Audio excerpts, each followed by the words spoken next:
No tak kámo, ty Prahy takovýhle vedítka vyhrál. Ty ne? Jo, jo.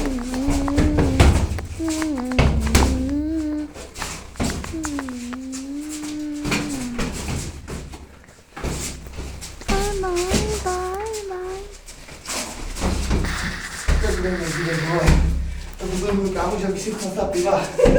Že? Jo.